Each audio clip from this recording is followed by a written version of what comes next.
these truths to be self-evident. That all men are created equal. As a member of Congress, I get to have a lot of really interesting people in the office, experts on what they're talking about. This is the podcast for insights into the issues. China, bioterrorism, Medicare for all, in-depth discussions. Breaking it down into simple terms. We hold these truths. We hold these truths. With Dan Crenshaw. The Eagle has landed.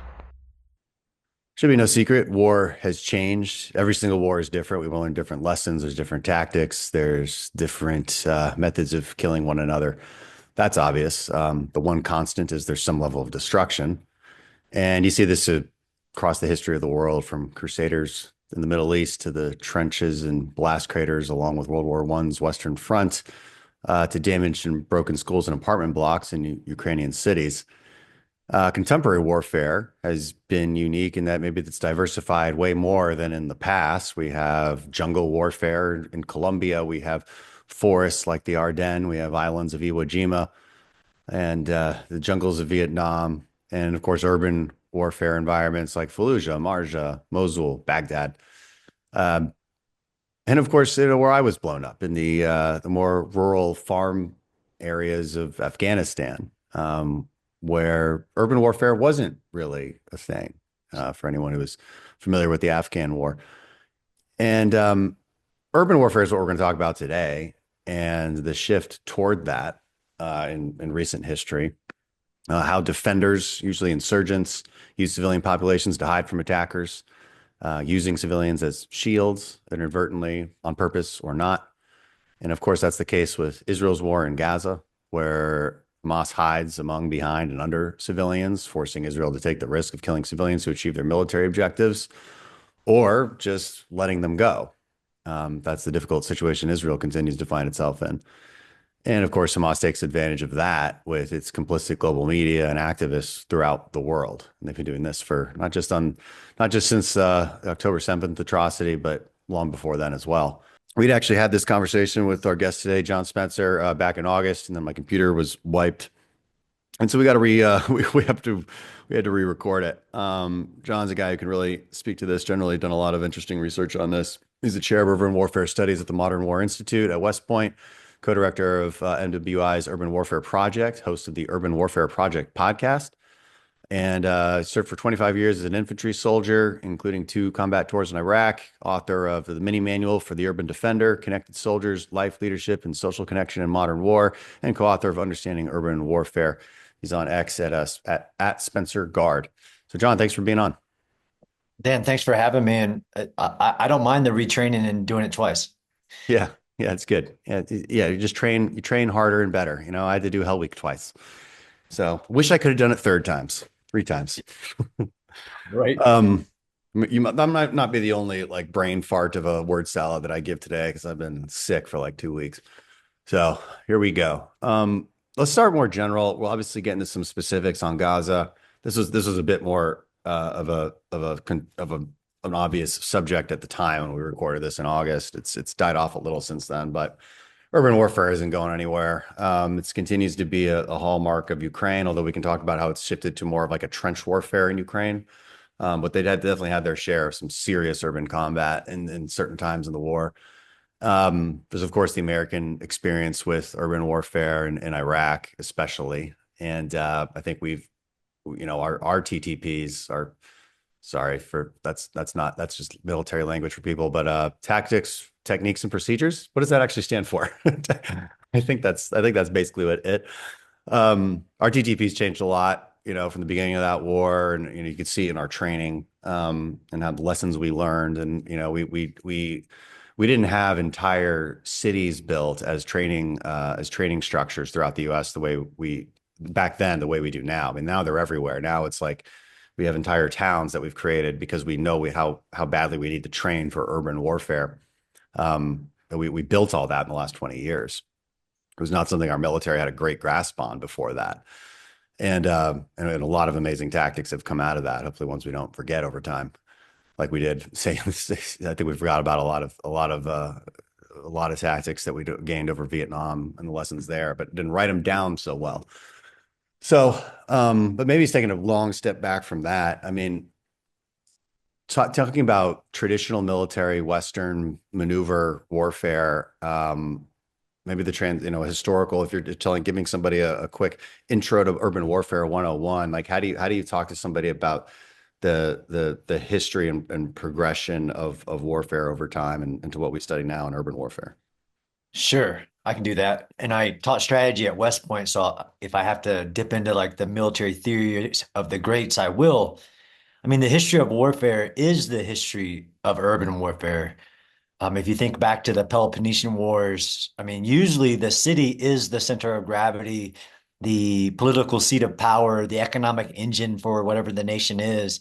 Back to Athens and Sparta, you name, if you talk about a war, World War I, Verdun, World War II, all the major cities, you start to mention names of cities. I mean, going back to Sun Tzu, I mean, he had four main strategies for defeating your enemy.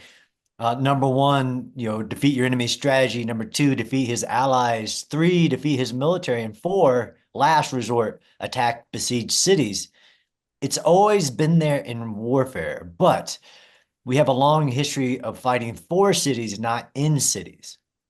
But really in the modern era, that's really where my academic study of urban warfare started back in 2014 when I was in the Pentagon working for the Chief of Staff of the Army, who said, go look at something I'm not looking at, is that the world rapidly urbanized.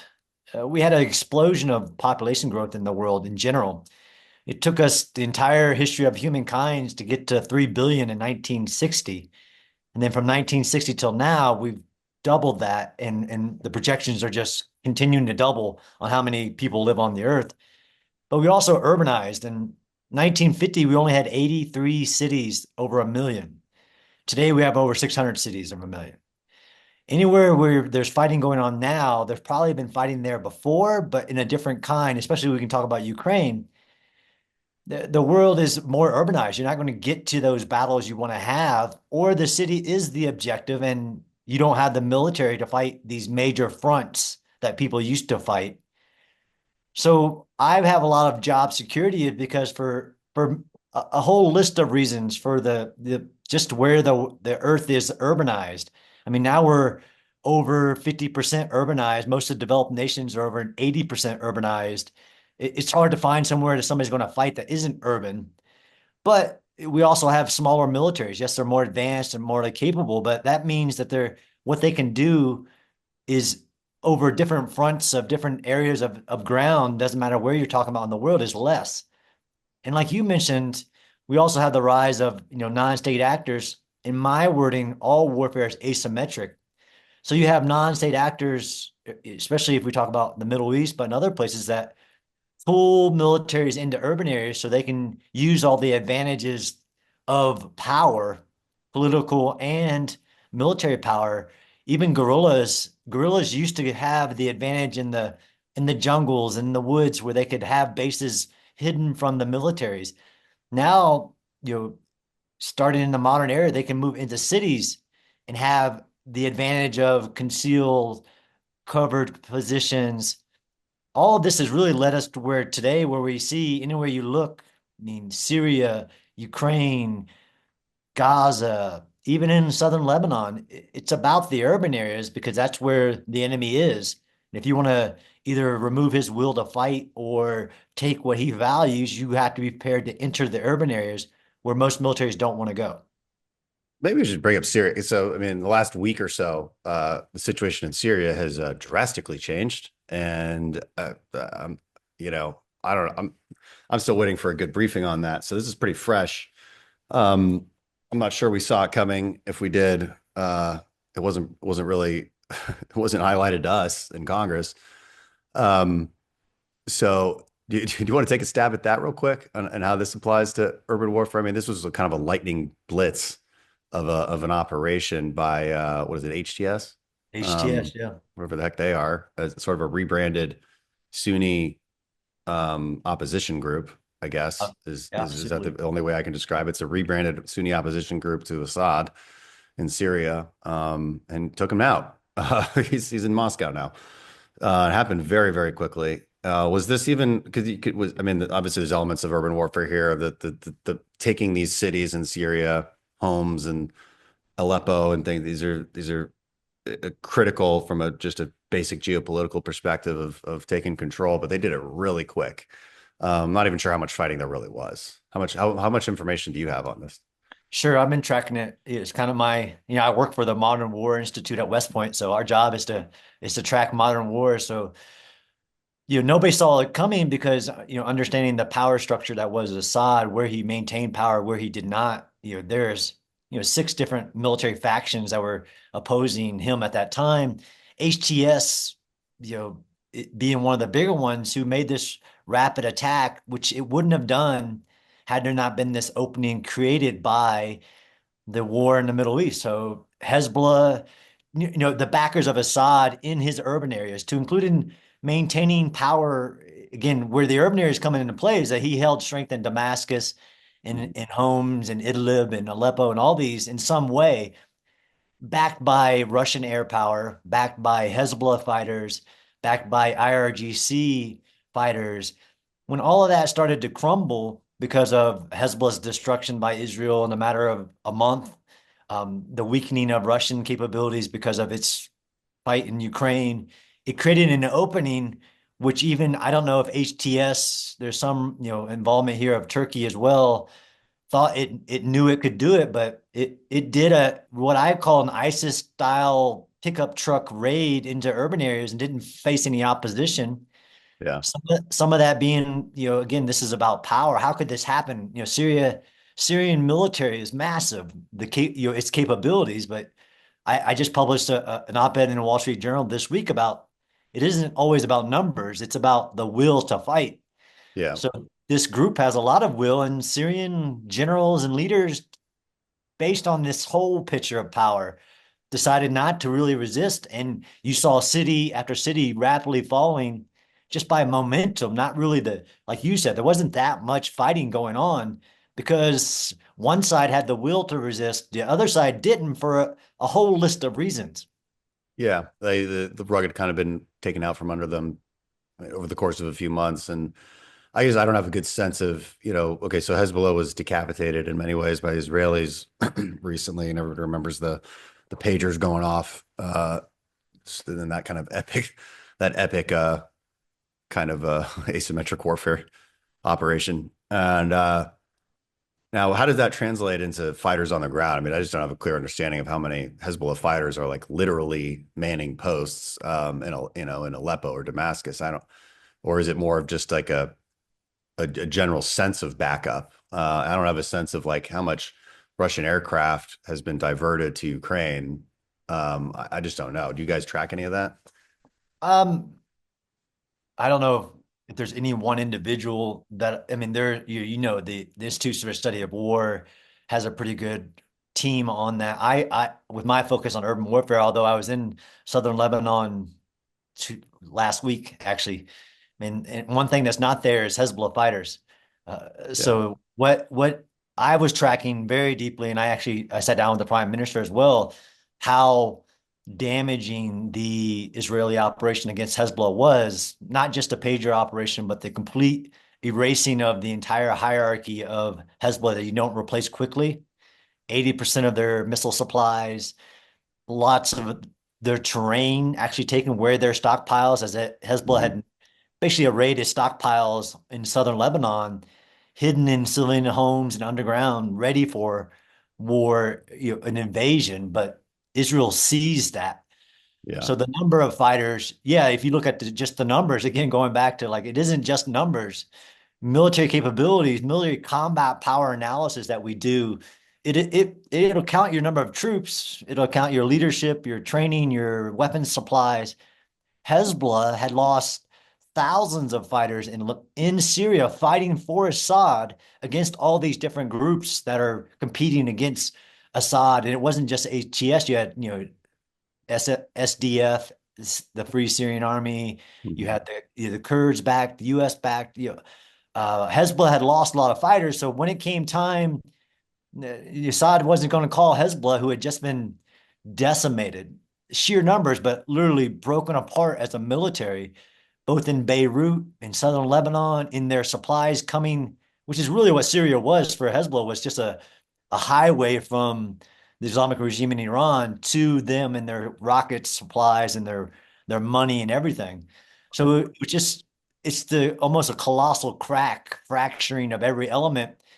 But one thing that Assad wasn't going to be able to do was to call for any reinforcements from Hezbollah because they're so unorganized right now.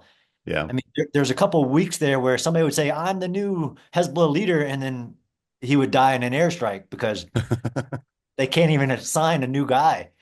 Yeah. I mean, it's pretty amazing how the chess pieces have shifted. And then, I assume some Russian capabilities have had to be moved to Ukraine over time. Absolutely. And so they're just not patrolling the airways as much as they can, and Iran can only do so much remotely. And then you have this situation, and then immediately following that, you see reports of U.S. airstrikes on multiple targets in Syria. Can we explain what those are about? What are we striking exactly? So from what I can tell, it's striking either ISIS positions because ISIS still exists. Yeah. ISIS positions, but also the Israelis have released a very line item list of what they've been destroying.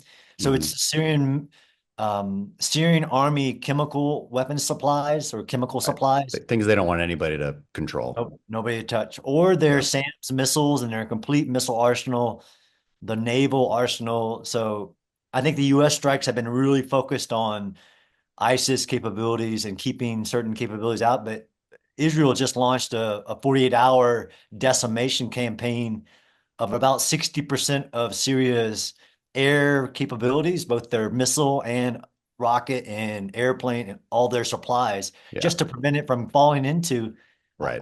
like you said, HTS, who if they are the power that, because now you could have Yeah. a civil war. It's kind of like ISIS that fall in onto a military weapon supplies. Who knows what they would do with it? Yeah. So We're just because we don't like Assad, but we're not really. HTS feels like a rebranded ISIS. absolutely, although they worked with ISIS, it's Al Qaeda 2.0. And I just saw right before we started Like a talking about, slightly more conventional ISIS. Yeah. yeah, they tried to That's rename themselves, but they're like Sharia law and morality police already being implemented. But all the strikes are really to take this military grade supplies away from. I mean, the United States designated HTS as a terrorist organization. So we're taking weapons away from terrorists, yeah. although they can, self-determination all they want, but they shouldn't have chemical weapons. Yeah. Yeah. Yeah. Build them yourselves if you want to, create an industrial base, and then, then we'll talk. Yeah. They're the long ways But off what from I think that. is, Dan, from my research, what is interesting is that people think that the only way to take a city is to surround it and empty it of civilians and work your way block by block. No, the way you take a city is psychologically, with the overwhelming force, speed, and surprise, so that whoever's defending it believes that they don't have a chance. Yeah. Invasion of even Afghanistan. You talked about Afghanistan, backing the Northern Alliance. The special guys worked with the Northern Alliance to take cities rapidly, and the opposition unfolded away. There was a lot of airstrikes going on, but I've tried to push back against these ideas that people have about urban warfare, and that really came to a head in Gaza and what people thought was possible in Gaza.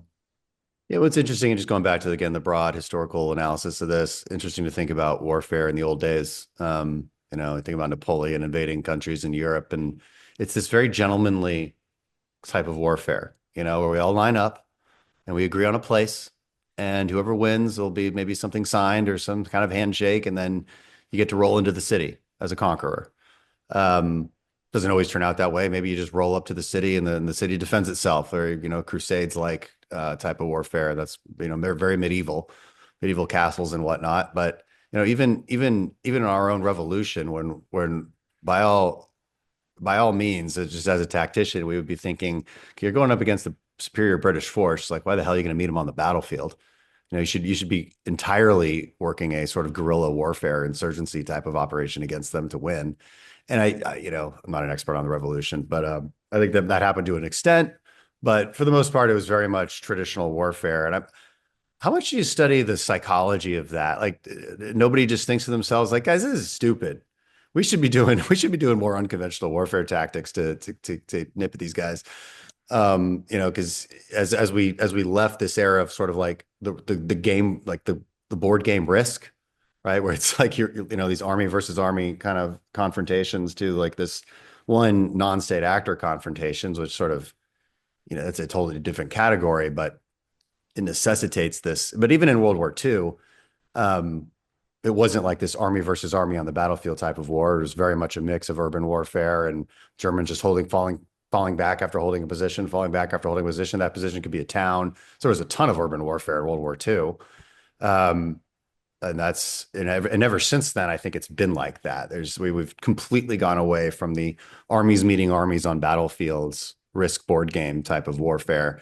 I guess, I don't know if there's the question in there, I guess I'm trying to get at is like, did that just evolve naturally? How much do you study the psychology of generals and military leaders of that old time and how they justified what I view in hindsight is such a strange way to do warfare? If the goal is to, sustain as much of your own, soldiers' lives as possible and kill as many of the enemy as possible. Absolutely a lot. And that's really, again, when I worked in the Pentagon was putting this group was actually try to to think separately, because I'm sure you've been to, especially at your level, giant war games where militaries imagine what the future of war will look like.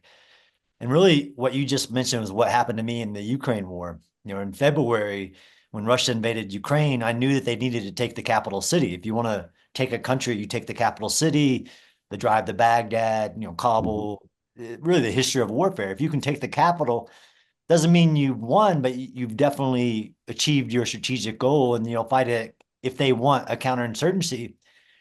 I was sitting here in my home, having studied the history of urban warfare, and I wrote out some tweets that went viral on what I would do, John Spencer, in an urban area.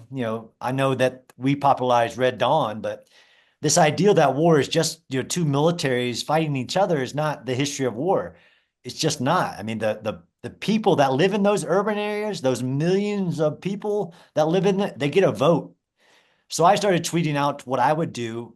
That went viral. It became a manual that Ukrainians translated rapidly and put up on their website for resistors. And they were slowing the Russians down from their small military. I mean, 200,000 in an area, even in Kiev, but let alone they attacked 7 cities, is a minimal force that assumes away the population. Like, oh, the Ukrainian military is only 100,000 and they're all in the east, and this is where you got military generals to include in the United States saying, Ukraine will fall in 72 hours. I'm like, okay, how's that going to work out for this small Russian force that is also thinking narrowly on who is resistance, what do we need to do to achieve our goal? And you saw the Ukrainian people, really veterans and civilians, setting up roadblocks all over the place and slowing the Russians down. They faced urban warfare at a level that most people don't think about. Yeah. No, I heard about it when I went and visited. They had a very strong plan ahead of time for like this sort of civilian, whatever, like, self-protection kind of unit. I don't know. I forget what they call it, but like militia. It's militia. Yeah. And they were handing out AK-47s and like, fucking go. There's probably they handed out 25,000 AK-47s in the city of Kiev in just one day. Yeah. Because people forget I have to define people urban all the time. Urban is, the buildings, but it's also the population and the infrastructure. And in Ukraine, you saw it all. And I actually traveled there 4 times since the war just to study the Battle of Kiev and a couple of the others like Mariupol, Bakhmut, and others. But when militaries kind of wish away the urban terrain, it really goes badly for them. No, that's interesting. And going back to Gaza, we'll hit that real quick, and then I want to ask about, and don't let me forget to ask about 2 maybe future wars that I think might be interesting to think about. One is how Taiwan thinks about this in defense of Taiwan. I don't think we talked about that when we recorded this the first time. And also Mexico.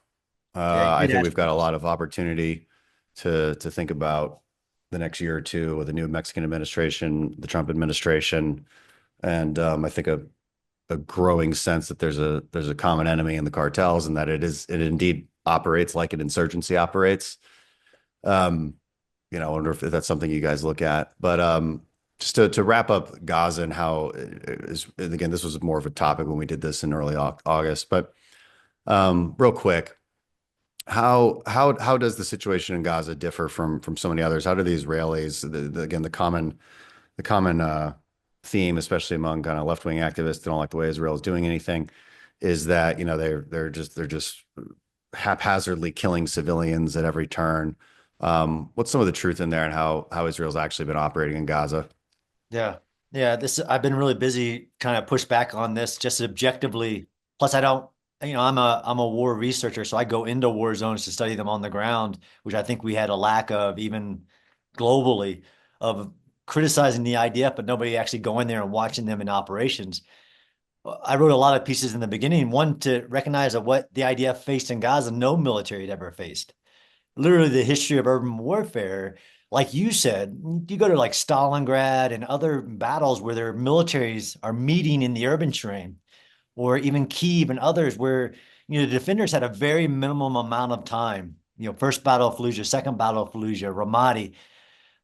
It isn't Gaza where they actually built the cities for war, and they spent 20 years preparing for war. I can't find any other similar case where a military is attacking an urban defender who is prepared for 20 years for that battle. Yeah. 300 to 400 miles of underground tunnels, military purpose only, plus like the human shield strategy that ISIS and Al Qaeda and others did. But Hamas, being the governing authority of this area for 15 years, actually built that military infrastructure underneath the civilians to use them as human sacrifice. All this led, plus you had the hostages situation, which kind of harkens back to the 1945 Battle of Manila, when we had hostages in Manila. In the United States went to the city to take it back, and it was one of the most destructive urban battles of definitely modern history. 100,000 civilians were killed during that operation, even though we were trying to save the city and not destroy it. To criticize the IDF in this challenge that nobody's ever faced, but also doing everything that anybody's ever thought of to get civilians out of harm's way when they're trapped by their government, Hamas, and trapped by Egypt and others who won't let them out. The IDF started evacuating the city, started dropping the pamphlets, started making phone calls, started restricting their use of force, did what most people think is the humane thing to do, which is encircle the city, empty it of all the civilians, give like weeks for the civilians to leave, and then start the operation, letting the enemy know you're coming and exactly where you're coming from. It's been a really wild year of misinformation on all the experts who said that, well, Israel could have done it a different way. General Mark Milley, love him, hate him, has said twice, like if this would have happened to the United States, we would have done it differently. Absolutely. We would have used a lot more combat power to achieve the goal quickly so that the war doesn't protract into what we've seen, this misinformation campaign, social media, algorithm driven, or you had political leaders saying, you could achieve your goals, just use special forces and strategic bombing.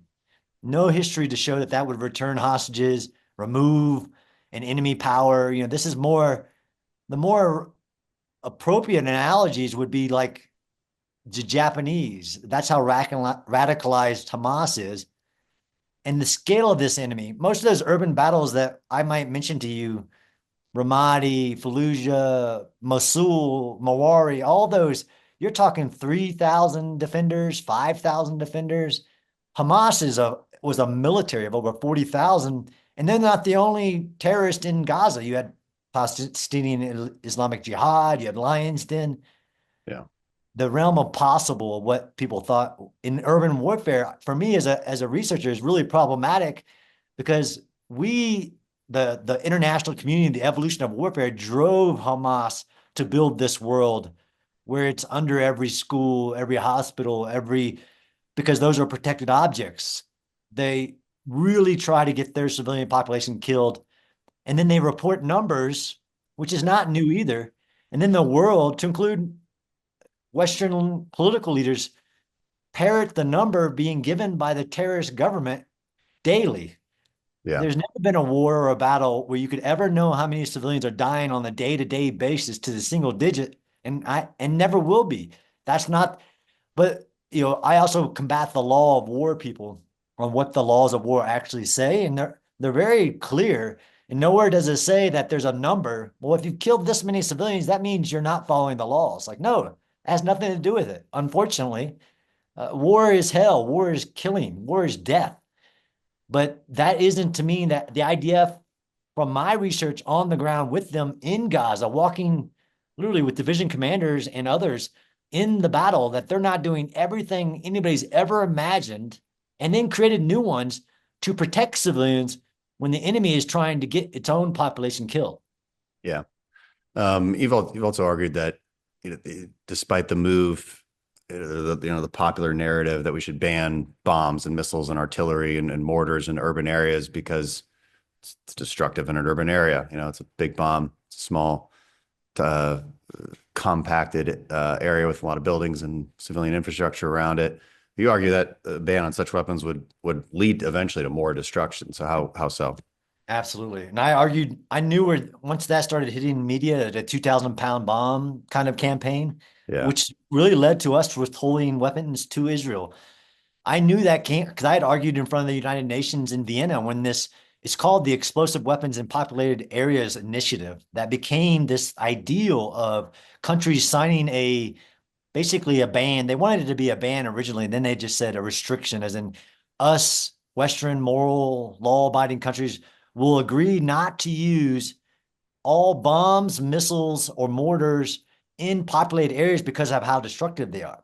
I argued through the history of urban warfare that you will drive war into populated areas because, like I wrote for Ukraine, I can teach you how to turn a single building into a weeks-long battle, if not months-long battle, like the famous one in Pavlov's house in Stalingrad, where this one hardcore non-commissioned officer and about 20 soldiers held a single building against division-level attacks for months. Yeah.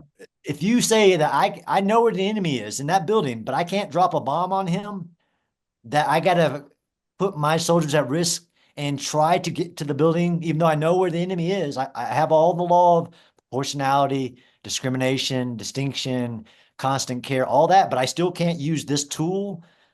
You will drive. Why wouldn't I? If I know you can't hit me, or if I put a tunnel under the ground, because what does a 2,000-pound bomb do? It also penetrates the earth really good. If I build a bunker underneath the building and you can't touch me, I'll just build them. I'll create what Hamas created. It's so problematic, the ideal. It actually leads to more civilian harm. This ideal that if I just take these tools away from the military, that means they won't have their battles in the urban areas. Like, that's crazy. You're going to drive war into urban areas. Well, there's kind of a romantic idea of like, we'll just use special operations and do the special operations thing. It's like, what? Yeah, that's not. Yeah, that'd be nice. That's the article I published. We talked about it last time, but I actually published it this time in the Wall Street Journal, these fallacies, one of them being the zero dark 30 fallacy, that your special forces can achieve all your war goals. They'll just ride in the middle of the night, take out that enemy government for you, and then and then it's done.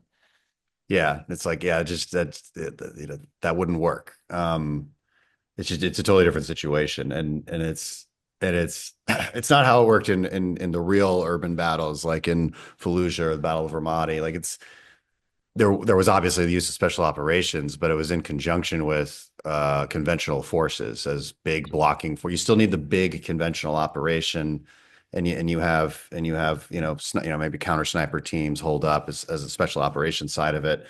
If there is a target to go after, maybe, but it's dependent on a lot of factors. Like, can there be a block? Because it's more likely you end up like a Mogadishu, Black Hawk Down type of situation in a place like Gaza, because everyone just comes out of the woodworks all of a sudden. Sure. And I don't care how good of a SEAL platoon you are, it just doesn't.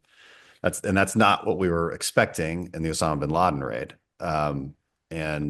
And for good reason, like, it's in Pakistan, so you can do that. But we're careful about how we assess when we can do that and when it doesn't make sense. And people just don't know.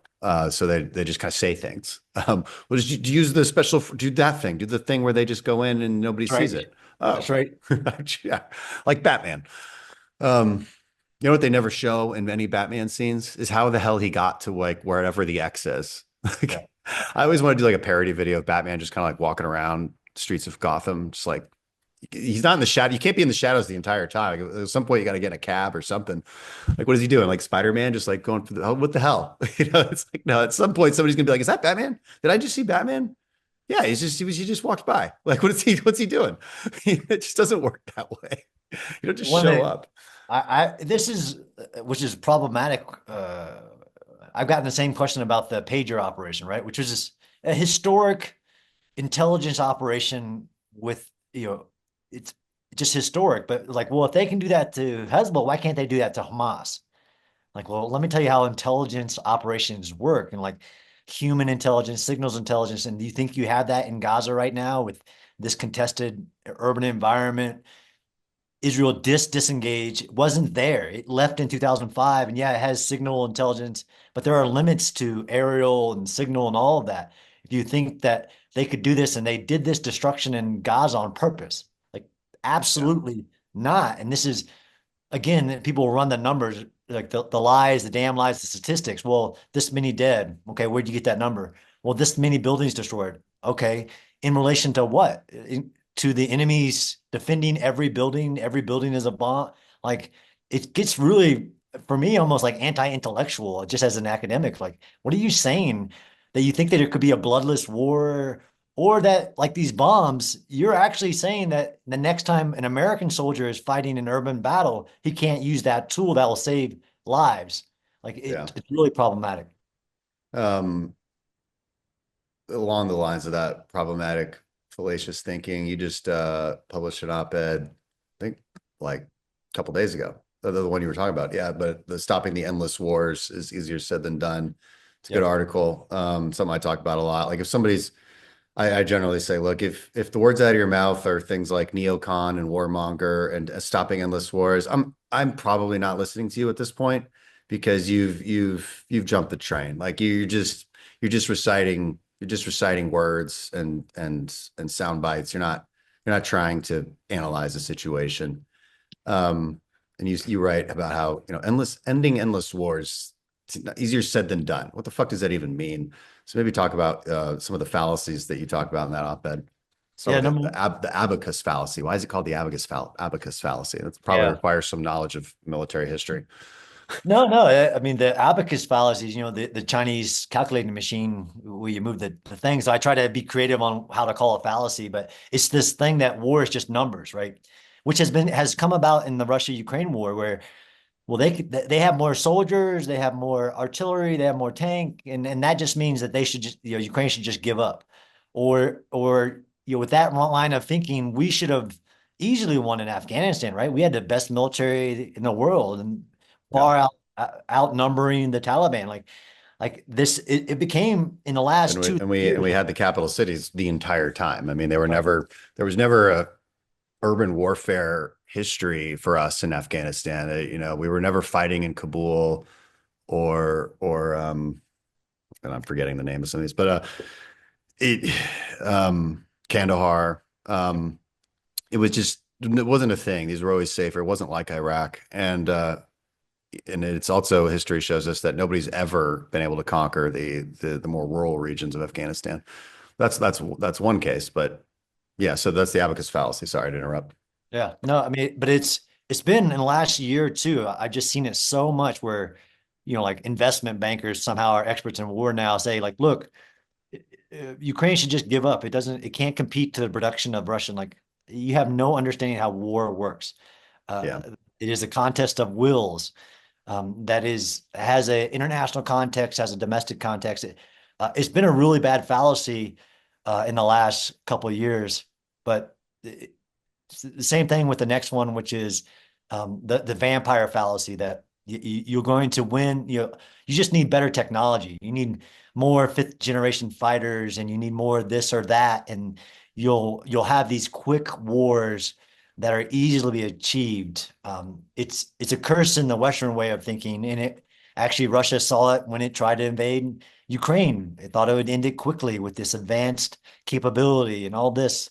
Again, wars are not just about technologies, weapons, the evolutions of warfare. It is about, political goals, and can you achieve those political goals within that contest, and who has the stronger will to fight, and not just the will of the fighters, right? This will is, and it's kind of funny for me as a researcher of war teaching at West Point to have Clausewitz, this dead Prussian being in a mainstream op-ed, but I got it in there. That war is a contest of wills, not just between the two militaries fighting, but the political apparatuses of both sides and the domestic populations of those two groups that are fighting. And we see that internationally, right? This is why a TikTok video can have as much impact in a war as the actual fighters on the ground. And that's what Gaza was. Like, people just believe things that aren't happening, and that Israel is doing things like genocide, which is just wild. Why do you call it the vampire fallacy? Because it's hard to kill. So McMaster, I stole two of these from General McMaster, who wrote in 2014 about these. The vampire fallacy is called the vampire fallacy because no matter what you do, you can't kill it. Even in the U.S. apparatus of national security, we just think that we can end wars quickly just with more, advanced capabilities. And look, every war has its own lexicon, has its own language, has its own context. And hopefully we get to talk about Taiwan at the end of this. Yeah. That'll highlight that. The next one is the Zero Dark 30 that we talked about, which is really problematic. But it came out in the U.S.'s recommendations to Israel. Like, look, you shouldn't go in.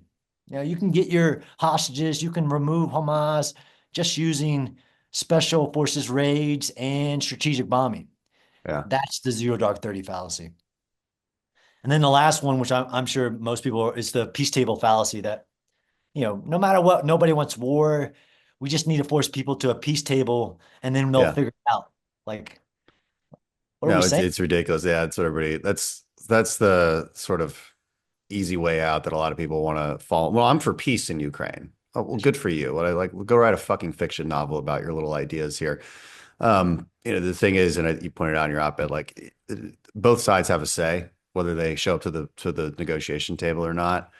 And I would say right now, Trump is in a very good position to at least make good on his campaign promise. Biden has helped him do that. I think there seems to be this sort of good cop, bad cop play that's happening right now. And I think it could be very effective. It could actually be exactly what we want. Because, of course, we do want them to end up at a table, especially in the Ukraine war, because Putin regretting it is him coming to a negotiation table. That shows a sign of regret and a desire to have an off-ramp, which, strategically speaking, for us is all we want for the next 50 years, to say, like, we'll stand up for our friends. Wars of conquest are not okay. Upending the world order, not okay. We've benefited from the world order for the last 80 years. We're not about to give up on it now. At least that's what we should be thinking. That's when people ask, like, why does this matter? Well, that's why it matters. You may not understand that, and you have to do some unpacking of history and global economics to get it. But trust me, that's pretty damn important. And it's why we care about Taiwan. So, looking at Taiwan, maybe we should move into that. How do we? Yeah, just on that comment, because I agree with you. And as somebody who studies war, this will be a great vignette for somebody to understand that war is a contest of wills, that over, 4 years at least, all sides within these wars had their own beliefs on what would happen, and they had a will to continue to fight. Even Hamas, the world was sending Hamas signals that if they just held out for longer, they could win, as in stay in power. And all of a sudden, somebody comes into power and says, that's not going to happen. And then now they want to negotiate. They want to do things they've never said they want to again. Same thing in Ukraine and Russia. Like, that's as somebody who teaches war, like, that's just sure showing that it isn't just about the numbers. It's about will, and there is strength through power. Taiwan is a unique perspective, but it's highly urbanized. If you're a strategist looking at China's capabilities, which on the data sheet would be a lot. I mean, one of the world's biggest navies, all these advanced capabilities, their supplies. They have a lot of soldiers, an endless, arguably amount of soldiers. They're dogmatic in their approach, but they're untested in war. That's really what you've seen too with the Russian military, which I used to sit in briefings in the Pentagon. One of our near peer adversaries, like second strongest military, et cetera, that got put to the test in Ukraine and shown that they had a lot of issues within its military. China's military has been Why do you think it tested. was so different than like their past successes in Chechnya? Like, how do Yeah. we explain that? Sorry, it's Yeah. a different subject real quick, but we No, answer that one real quick and then we'll move on to because the Taiwan. Chechen wars were important. The Chechen war were an interstate war for them. Basically, they got defeated in the first Chechen war and then came back and go, okay, no more like handcuffing ourselves. And they decimated places like Grozny and others and killed like 10% of the population. Back then, I guess people didn't count the numbers like they do now. The adversary was different. The terrain was different. Even their military at that time was different and had the focus of using aggressive types of tactics to cower the government and the population. What they faced in Ukraine wasn't that, and the geography. That if people haven't been to Ukraine and understand how far these locations are apart from each other, that a small Russian military was, even them, they were going to struggle to rapidly advance, take and hold terrain when you have a population in your way that isn't friendly to you.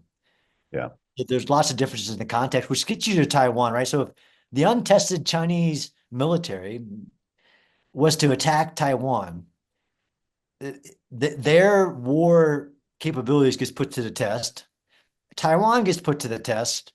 And from me as an urban warfare guy, I get asked all the time, like Taipei, these are highly urbanized areas that if they couldn't psychologically defeat the Taiwanese rapidly, which is one way to do it. So nobody can come to your help if I can do it quickly. So Taiwan has been investing in this defensive plan, active defensive plan, which is just about holding off for time. I had this, kind of like Kiev. Kiev didn't have to defeat the Russian military. It just had to not fall. So Taiwan would be the same. Taipei and other places don't have to defeat the Chinese military. They just have to not fall rapidly. But with the Taiwan, different than Ukraine, Ukraine had, millions of Soviet conscript, retired grandpas who had fought in wars for the Soviets, who were willing to resist and had weapons in every community. Taiwan doesn't have that. Taiwan is I don't know if you want to call it a submissive culture, but it's been trying. They don't have a weapons culture. They have a paintball club.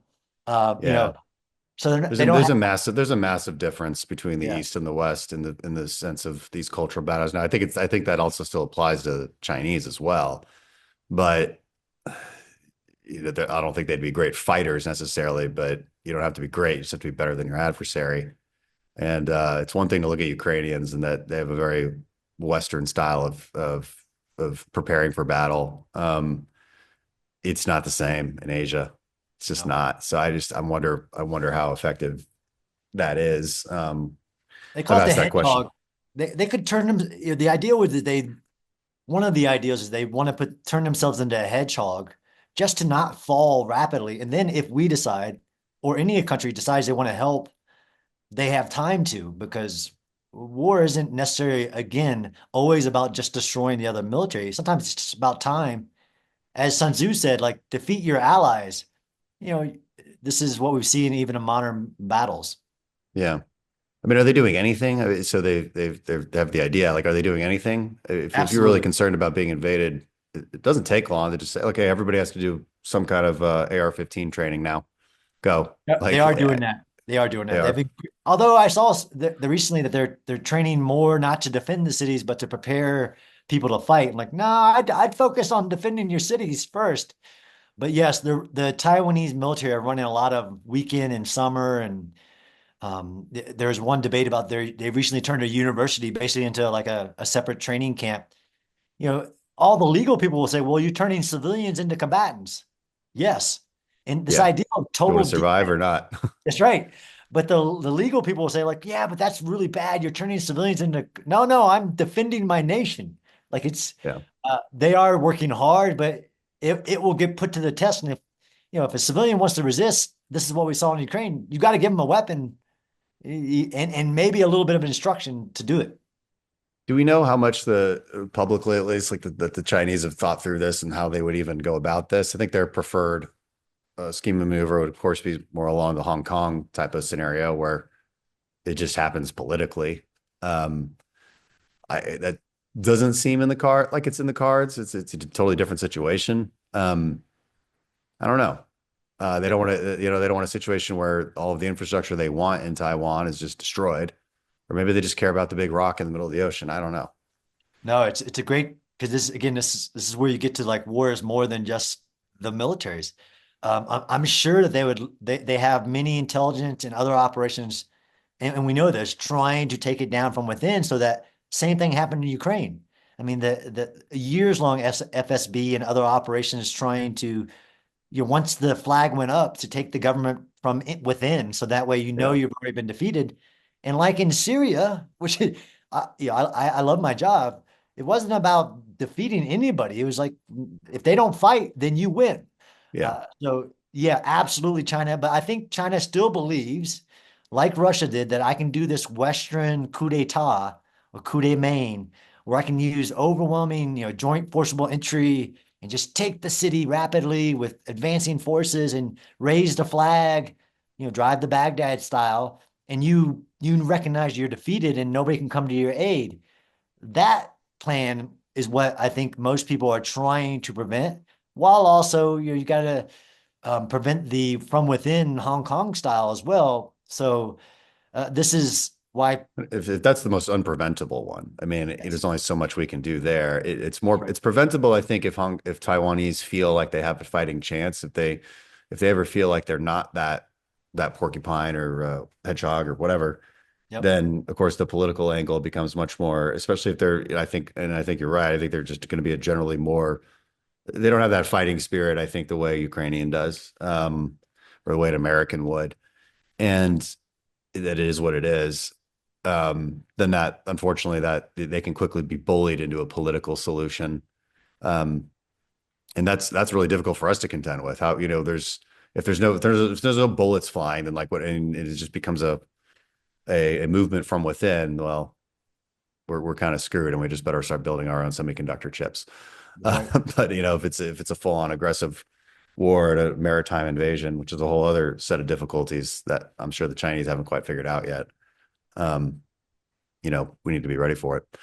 What about a little time remaining here? How much have you looked at Mexico? This is obviously something I think about a lot, and the need for a sort of counterinsurgency operation there. Because I think that's what you're dealing with when you really boil it down. Yeah.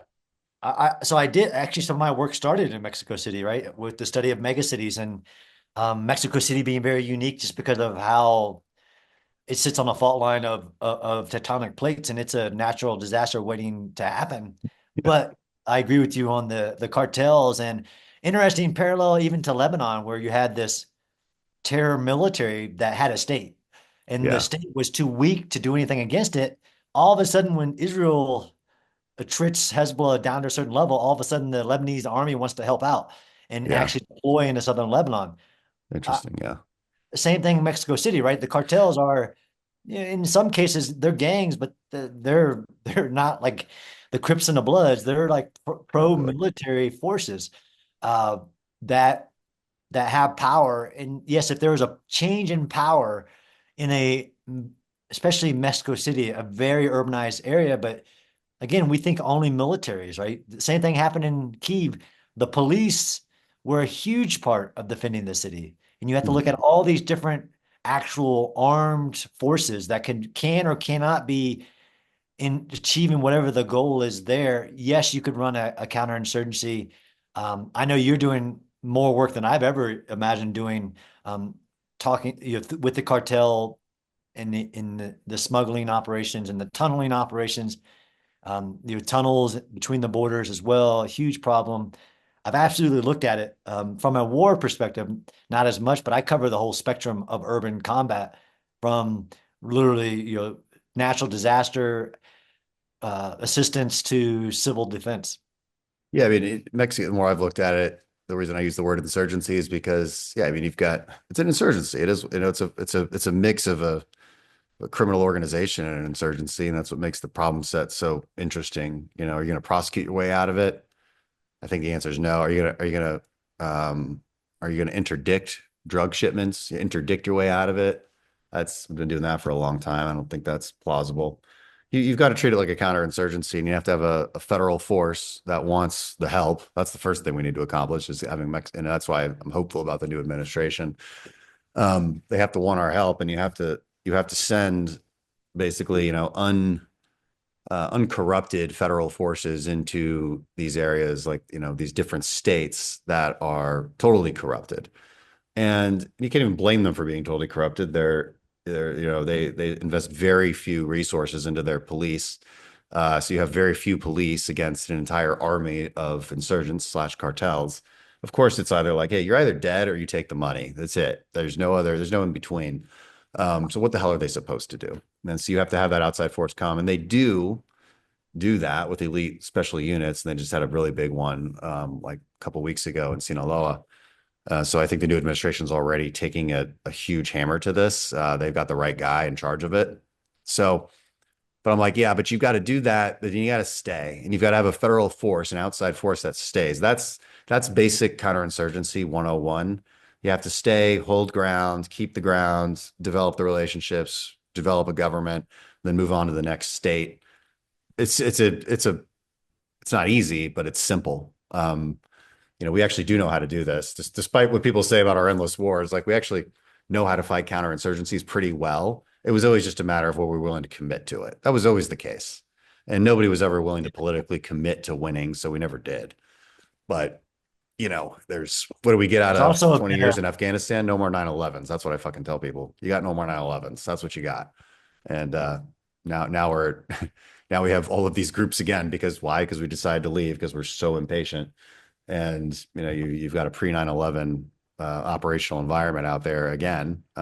Luckily, we have our defenses up a lot more than we used to. We have a better sense of what's happening out there than we ever used to. So that's probably what prevents future attacks. But from here on out, Absolutely. And I think one of the lessons from from the counterinsurgency one is it doesn't go really well. It doesn't mean that it fails, but when you're fighting a counterinsurgency for an illegitimate government, so there has to be a legitimate government that the people accept, or it's going to be really hard to fight for that. You fight counterinsurgencies for the government of the country or the people, and if both don't want it, then which is again goes back to right now we're with Gaza, what the realm of possible is. Like, what do you think is the realm of possible in this environment? And to fight a counterinsurgency for who? Or do you fight a war to achieve victory? Then talk about fighting a counterinsurgency. Yeah, well, I have no idea. I don't think any of us still know what the plan is in Gaza. Any of us, including Israel and Gazans, and that's a whole other conversation. Right. Mexico is a little bit more clear Yes. cut. Like, the government's going to be the government. That ain't changing. And I don't think the people want the cartel insurgency any longer. I mean, I think they just feel helpless at this point. And they've experienced what it's like to go to war with the cartels under presidents in the last couple of decades, and it wasn't great because it's messy, and it's inevitably messy, and I think this is one of those political issues though where there's a lot more cohesion on it, surprisingly. Even from the people who I think breathlessly yell warmonger, neocon, stupid shit. They're generally though in favor of going after cartels in Mexico. So at least we've got like some unity on that. Because I think people understand it's like right in your backyard. The fentanyl issue has made this insurgency, placed it on America's radar in a way that it wouldn't have otherwise been. And we need to deter them from that activity in order to save American lives. It's much more straightforward than I think a lot of the foreign policy interventions that we might consider around the world, where you need to explain it to people a little bit, because it's a couple moves removed from your right in your back door. But I always encourage people to understand, like, you're right, Mexico is right there. But the war in Ukraine is about a 10-hour flight. So let's not be crazy here about it being far away. It's just not. It's just not true, and the world doesn't work that way anymore. We lived in a very large Earth a long time ago, but that's long past. It's a very small world now. We're the next great war of conquest is only a 10-hour flight away, and you're interconnected to these economies like you in a way that you didn't really appreciate, I think. So it'll be interesting to see what we can accomplish in Mexico, though. That's obviously one of my main focuses, and I think with the new Trump administration making that a priority and the new Mexican administration, there might be more hope than people realize. We'll see. The border, I mean, a huge component of that is just the free flowing border to stop. Oh yeah, which, it's a big big money maker for them. yep. Let's see what else is that. Well, we already hit the hour. Anything we missed? No, we covered Syria, Lebanon, Gaza, Ukraine. Yeah, no, we've had some good, interesting developments since the last time we spoke. I mean, an election happened, the all sorts of things. So it'll be interesting to see. Yeah, no, it was good. It went by quick. Yeah. No, we covered a lot though. Yeah, I think so. Cool. Well, thanks, John. John, thanks for coming on again. Thank you. Sorry to hear about. I had no clue about all that. That's awful, but It was the whole thing. start feeling better, and that all has now closed all again. Yeah, super annoying. No, but we got it. Maybe this one was better anyway. And we got to talk about some new and interesting things like Syria that I obviously just haven't made a ton of headlines. I'm not sure many Americans are following it. They're like, what the? Yeah, there was a regime change in Syria all of a sudden. Yeah, and, I'm getting a lot of calls. I'm like, how do we feel about it? I don't think we're sure yet. I haven't even gotten my own briefings on it. I saw one thing where Blinken said he's willing to acknowledge the HTS government. I'm like, like it. I don't know what else we do at this point. That's a whole podcast on its own. We still got 1,000 U.S. soldiers along that in Syria along that Jordanian border. Yeah, and it's not clear who the hell is who. Like it's really not. We're gonna be following that one closely and probably do another more deep dive into that as we get going here. Well, thanks, John. Thanks for being on. Talk to you later.